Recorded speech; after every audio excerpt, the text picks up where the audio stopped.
Okay, which numbers do we want to see, do, go over, have questions about? 2.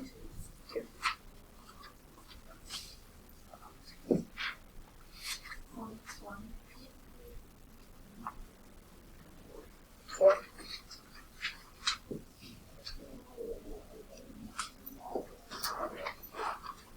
1, 2, and 4. Any others?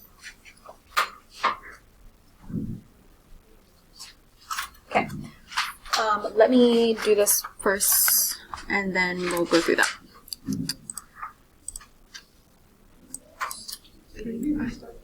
1, 1, 4, 4. You guys don't have, it's repeats. So, yeah. So it's anyone except for the last person who won.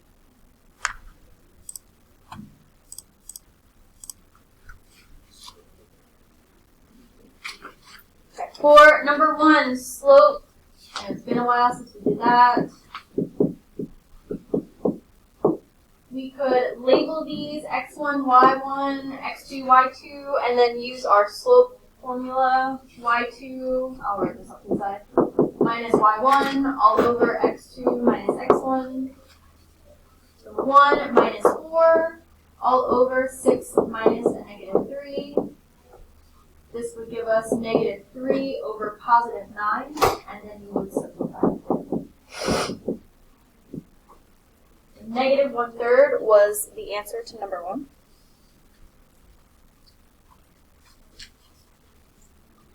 Two is also talking about slope, and you could have figured this out a couple different ways, graphing it and looking at the line, or remembering that you have a y equals, so you need to remember poi bucks. Horizontal lines have 0 slope if they're y equals, and are y equals. Vertical lines have undefined slope and are x equals. So if this is a y equals equation, it's going to have a 0 slope.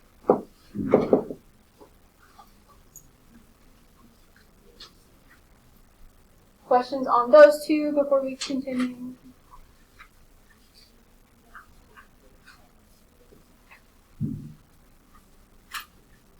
And then 4, writing the equation from the graph.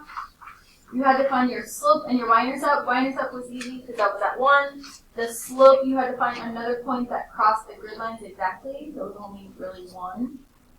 Count up and over. So up 1, 2, 3, 4 to the right 3. So that would be your slope, 4 over 3, and then x plus 1. Y equals 4 over 3, x plus 1 was your equation. Questions on that one or other questions on the shark bite?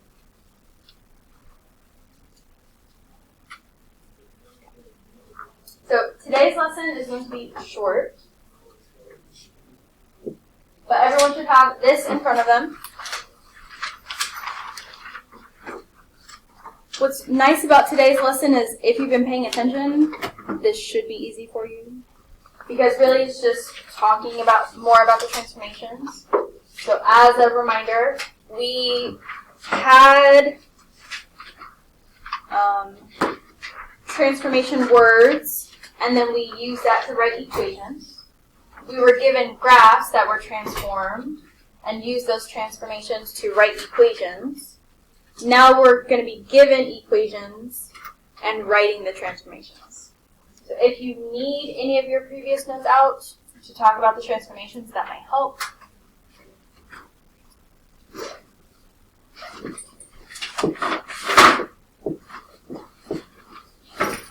So the first thing you'll see is it'll give you some original function.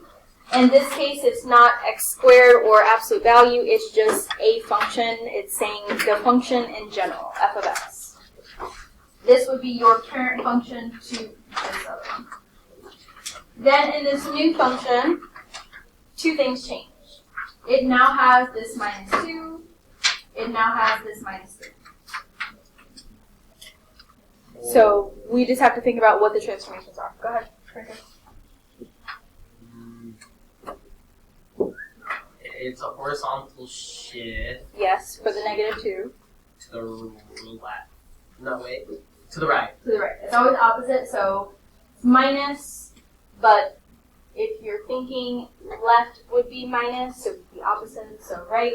So horizontal shift, right, 2. And that's the way we've kind of been writing it, like on the graphs and the one before that. I'm also going to write the longer version of these words on a, you may see this instead of what we wrote, just so you know that it means the same thing. Translated horizontally, right 2. Mean the same thing, just in different wording. So you don't have to write both, you can write both. You just have to recognize that either can be written. Wait, the outside. What's the outside? Vertical. So vertical down. Vertical down 3. Vertical shift down 3, yep.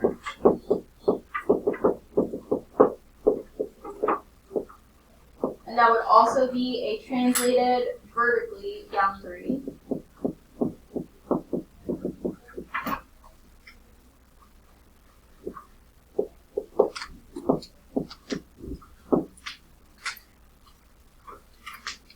And that's it.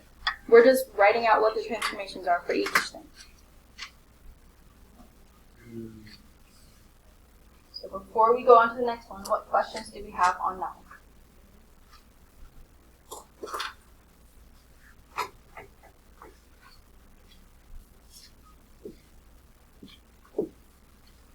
For number 2, let's just look at what changed first. From your original absolute value to this new one, what is different? So not the actual transformation words, but what numbers do you see that weren't there before? Or signs? It's absolute.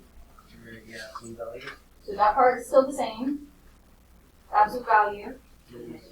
Negative. What else? So plus 2. Okay, the plus 2 on the inside. Is there some? One more thing. That's the same. Because there was an X on the inside of the absolute value right outside of it.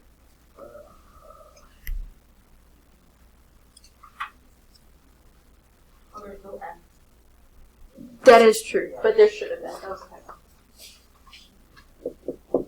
There's one more number that was not in the original. The 1/4. So we have to think about the negative and the 1/4 as two separate things. That way we think about them as two separate transformations.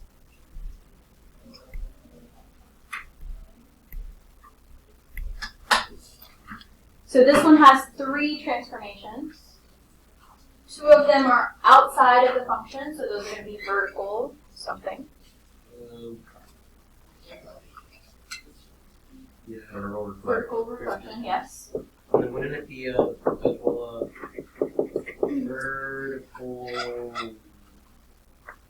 compression? It is a vertical compression. Before we write that, the other way to write the vertical reflection is reflect over the x-axis. No. You just have to know that it means the same thing, because you won't always see vertical reflection.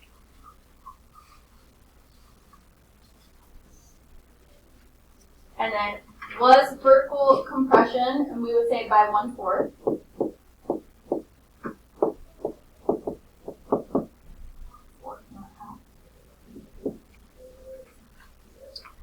The longer way of saying that is compress vertically by a scale of 1/4.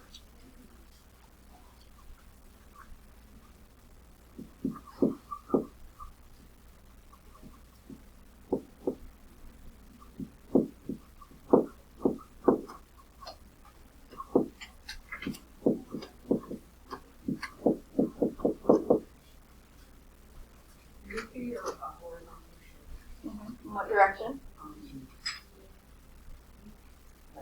Left.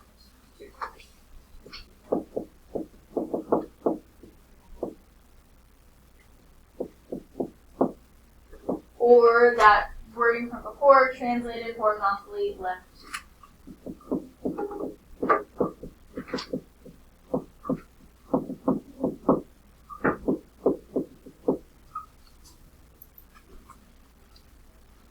Questions so far?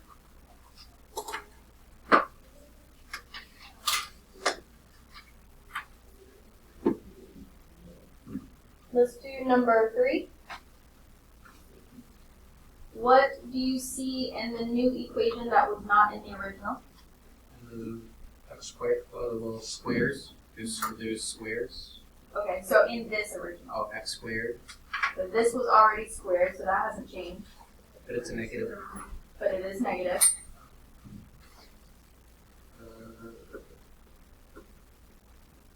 Plus 8. 1 plus 8. So we have 2 transformations. One on the inside, one on the outside. Think about what that means.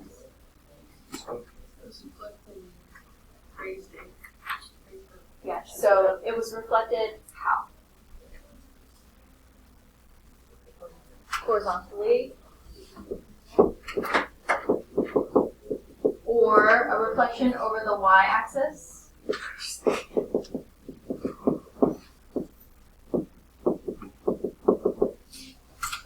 It was raised 8. How would we word that? So something up. Vertical shift. Just say we're up 8. Or translated vertically up 8.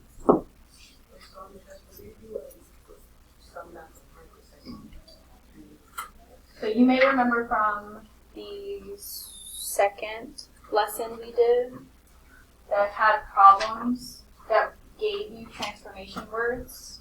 Yes, there'll be some that look like that.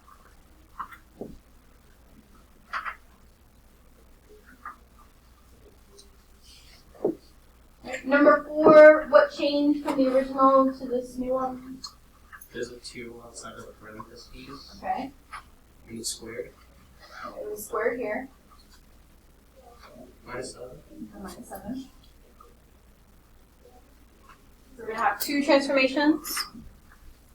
What would they be? So it's outside, it's Vertical, yes. So vertical, vertical shift. Not shift, sorry. Different S word. Not shift. Stretch. Because your vertical shift would be at the back. It's stretched to a point and it's like skinny. Yeah, where it is narrow. Yep. Vertical stretch by 2. Or stretch vertically by a scale of 2.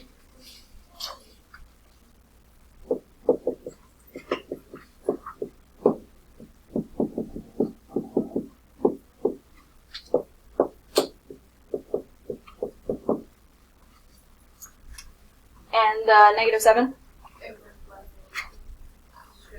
Left 7. What type?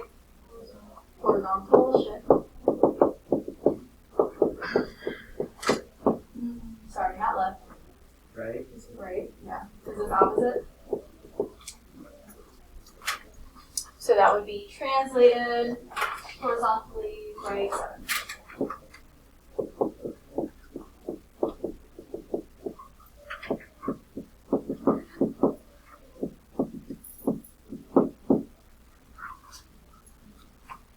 Questions on that one?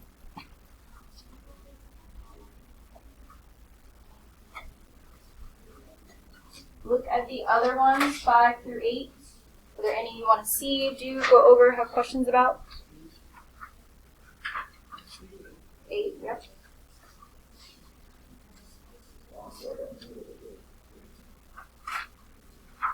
So for number 8, what changed between the original and the new equation? 4 and minus 3. Those are both technically outside things. There's no parentheses.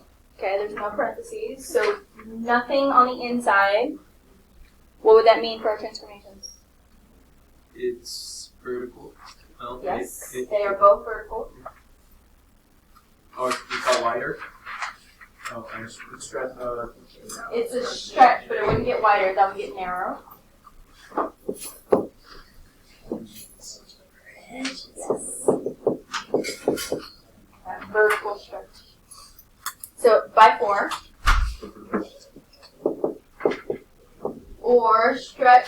vertically by a scale of 4.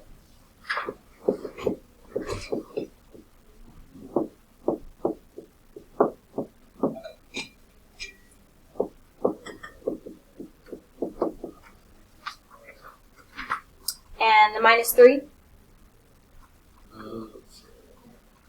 Vertical shift, Yes. In what direction? right? That would be a horizontal. That would also be a horizontal down. Words. Yeah. Shift. So vertical shift down 3, or translated vertically down 3.